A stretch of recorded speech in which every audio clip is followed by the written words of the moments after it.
When Rachel saw that she was not bearing Jacob any children, she became jealous of her sister. So she said to Jacob, "Give me children, or I'll die."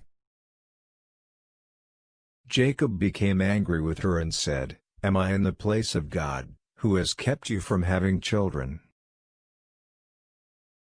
Then she said, "Here's Bilhah, my maidservant. Sleep with her so that she can bear children for me and that through her I too can build a family." So she gave him her servant Bilhah as a wife. Jacob slept with her, and she became pregnant and bore him a son. Then Rachel said, "God has vindicated me, he has listened to my plea and given me a son." Because of this she named him Dan. Dan here means he is vindicated. Rachel's servant Bilhah conceived again and bore Jacob a second son. Then Rachel said, "I have had a great struggle with my sister, and I have won." So she named him Naphtali. Naphtali means my struggle. When Leah saw that she had stopped having children, she took her maidservant Zilpah and gave her to Jacob as a wife. Leah's servant Zilpah bore Jacob a son. Then Leah said, "What good fortune! Or a troop is coming," so she named him Gad. Gad can mean good fortune or a troop. Leah's servant Zilpah bore Jacob a second son. Then Leah said, "How happy I am! The women will call me happy." So she named him Asher. Asher means happy. During wheat harvest, Reuben went out into the fields and found some mandrake plants, which he brought to his mother Leah. Rachel said to Leah, "Please give me some of your son's mandrakes." But she said to her, "Wasn't it enough that you took away my husband? Will you take my son's mandrakes too?" "Very well," Rachel said, "he can sleep with you tonight in return for your son's mandrakes." So when Jacob came in from the fields that evening, Leah went out to meet him. "You must sleep with me," she said. "I have hired you with my son's mandrakes." So he slept with her that night. God listened to Leah, and she became pregnant and bore Jacob a fifth son. Then Leah said, "God has rewarded me for giving my maidservant to my husband." So she named him Issachar. Issachar sounds like the Hebrew for a reward. Leah conceived again and bore Jacob a sixth son. Then Leah said, "God has presented me with a precious gift. This time my husband will treat me with honor, because I have borne him 6 sons." So she named him Zebulun. Zebulun probably means honor. Some time later she gave birth to a daughter and named her Dinah. Then God remembered Rachel, he listened to her and opened her womb.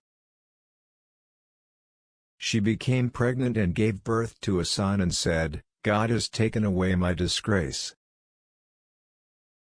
She named him Joseph. Joseph means may he add, and said, "May the Lord add to me another son." After Rachel gave birth to Joseph, Jacob said to Laban, "Send me on my way so that I can go back to my own homeland.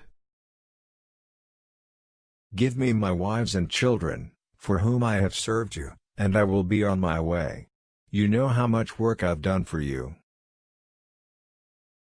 But Laban said to him, "If I have found favor in your eyes, please stay.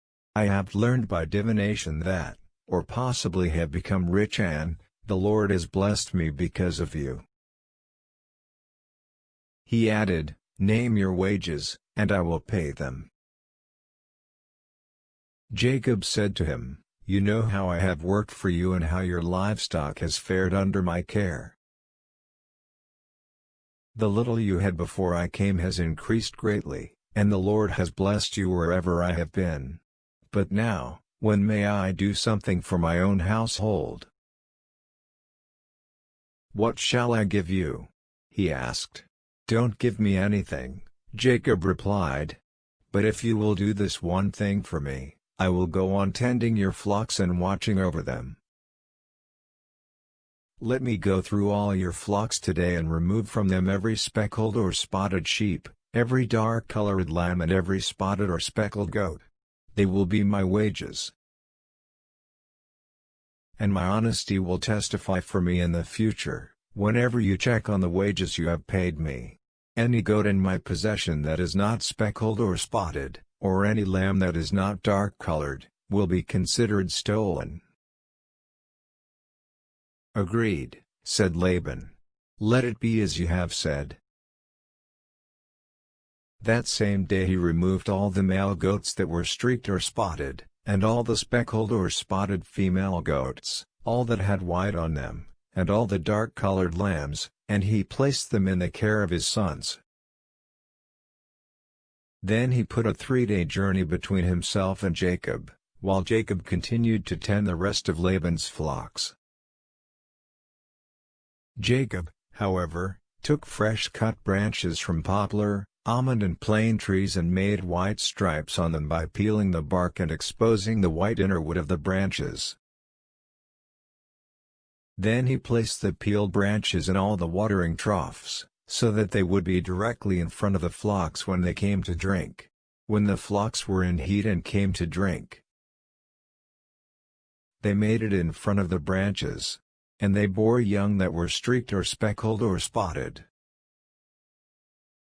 Jacob set apart the young of the flock by themselves, but made the rest face the streaked and dark-colored animals that belonged to Laban.